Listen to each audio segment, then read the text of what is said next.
अंबेडकर अंबेडकर अंबेडकर अंबेडकर अंबेडकर अंबेडकर। इतना नाम अगर भगवान का लेते तो 7 जन्मों तक स्वर्ग मिलता था।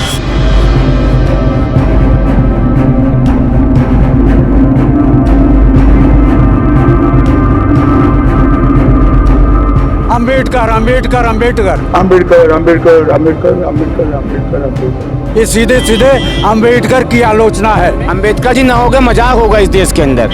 जाना चाहते हैं, समाज को बांटना चाहते हैं। आप बोल रहे हैं तो मैं नहीं बोला। यही भाजपाइयों की कमी है। अरे उनकी राजनीति खतरे में है, संविधान खतरे में नहीं है। कि महाराष्ट्र की सरकार आपने पैसे के बल पर गिराया, मध्य प्रदेश की सरकार आपने पैसे के बल पर गिराया। भारतीय जनता पार्टी संविधान को नहीं मानती है। जो अमित शाह ने बोला है निश्चित रूप से गलत बोला है। मैं अंबर शुक्ला हिंद न्यूज़.live के हेलो यूपी कार्यक्रम में आप सबका स्वागत करता हूं।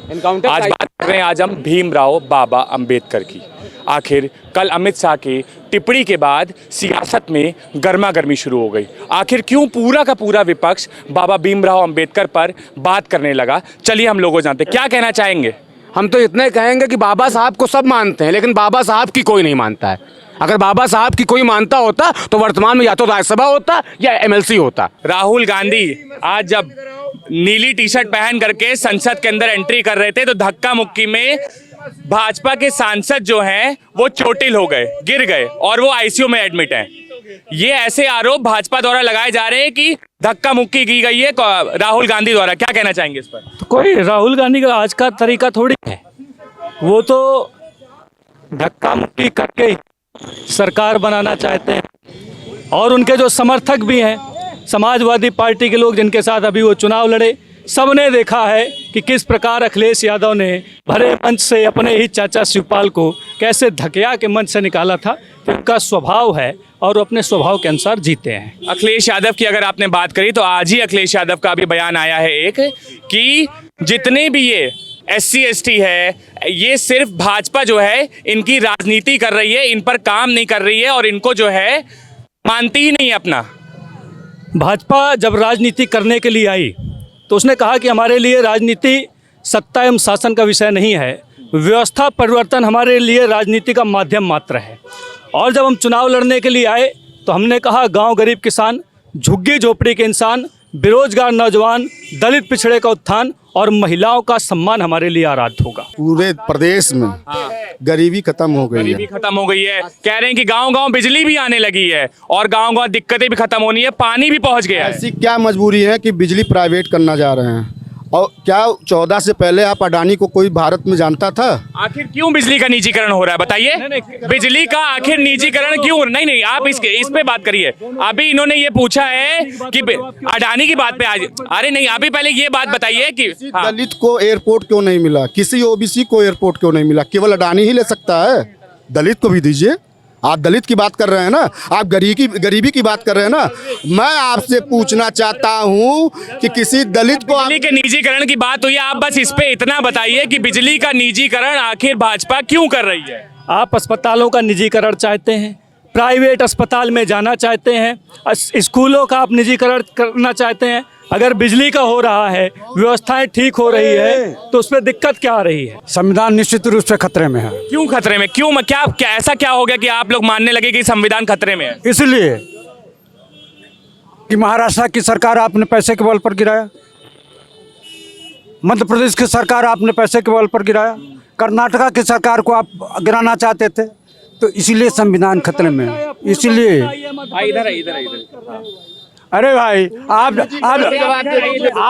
बोल रहे हैं तो मैं नहीं बोला। यही भाजपाइयों की कमी है, यही भाजपाइयों की कमी। आप बात पूरी करिए। अरे नहीं आप इधर आ जाइए। आप सुनने की आदत डालिए। बात बताइए। आप इधर आइए, आप इधर आ जाइए। पहचाने जाते हैं कपड़े से भाई मोदी जी। जब मध्य प्रदेश का मुख्यमंत्री कौन था इसके पहले?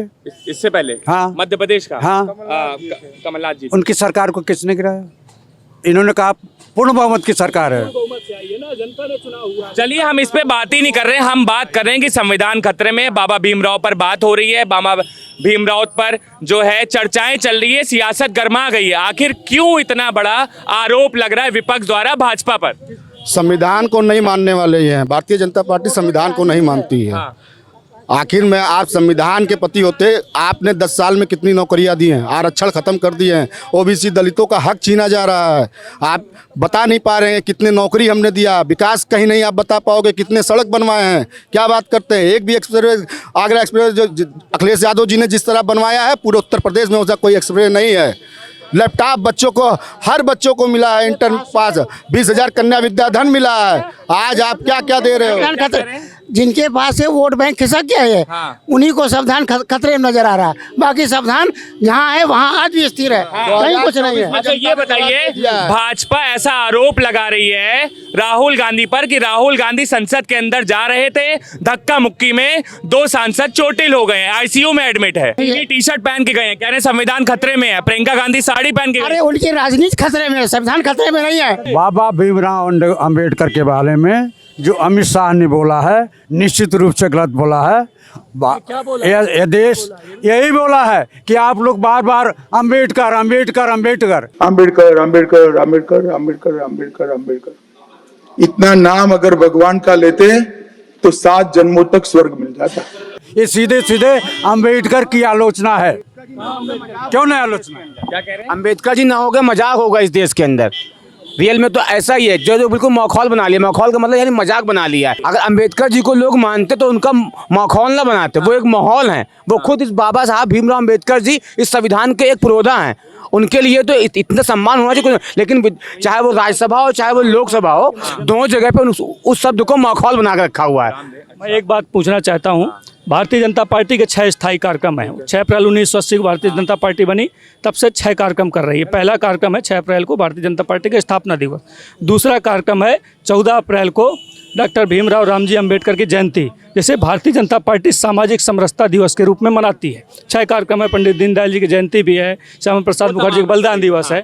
एक भी पार्टी, भारतीय जनता पार्टी के अलावा दूसरी कोई पार्टी बता दीजिए जिसने अपने कार्यक्रमों में स्थायी कार्यक्रम डॉक्टर भीमराव अंबेडकर जी की जयंती के रूप में मनाती हो, मुझे बता दीजिए। बहुत अच्छी बात है, आप बाबा साहब के संविधान को मानते हैं? मानते हैं तो बाबा साहब ने दलितों को, ओबीसी को आरक्षण दिया, आप आरक्षण से सहमत हैं? पूछिए। समाप्त कर रहा है। माननीय मोदी जी ने कहा कि मेरे रहते आरक्षण कोई समाप्त नहीं कर सकता। आप मानते हैं आरक्षण?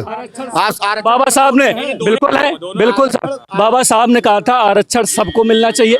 अंबेडकर जी ने कहा था कि नहीं कहा था? अमित शाह के बयान के टिप्पणी के बाद ये बयानबाजी शुरू हुई। केवल उलझाना चाहते हैं, समाज को बांटना चाहते हैं, कुछ काम नहीं है। पूछ लीजिए 14 के बाद से कोई काम हुआ है? बाबा भीमराव अंबेडकर की बातचीत चल रही थी। बाबा भीमराव अंबेडकर पर आने के बाद तमाम ये बातचीत आरोप प्रत्यारोप दोनों पक्ष और विपक्ष में लगते रहते हैं।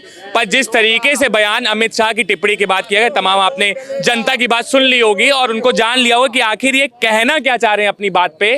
कुछ लोग कह रहे हैं कि भाजपा जब आई है तब जाकर के बाबा भीमराव अंबेडकर का सम्मान होना शुरू हुआ, उनकी चीजों पर बात होना शुरू हुई, उनके जितने भी मकसद थे, जो उनके सपने थे, वो मोदी सरकार में पूरे हुए। और जो विपक्ष है, तमाम बाकी लोग हैं, जो कांग्रेस पार्टी और तमाम जनता है, वो कह रही है कि नहीं, बाबा भीमराव अंबेडकर पर पहले भी बातचीत चल रही थी, पहले भी जो है संविधान की बातचीत चल रही थी और तमाम काम ऐसे हो रहे थे। तो चलिए हम ऐसी खबरों के साथ आपके साथ जुड़े रहेंगे। कैमरा पर्सन उत्कर्ष सिंह के साथ अंबर शुक्ला, लखनऊ।